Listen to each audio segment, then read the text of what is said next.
So this is the area that I replaced 3 heads at. Here's the RPS 75i. Now this entire area was cooked. I thatched this up a bit, but it's starting to come back.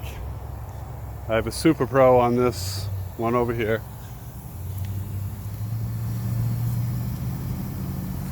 And the Pro Select here. I already did a demonstration on how to change the nozzle on this one. And as you can see, it has a great spray pattern.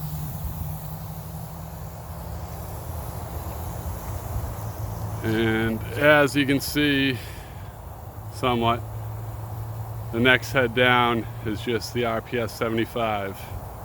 And this entire area has greened up in 3 weeks when the rest of the complex is basically burnt. So hopefully you guys give us a try, and see you soon.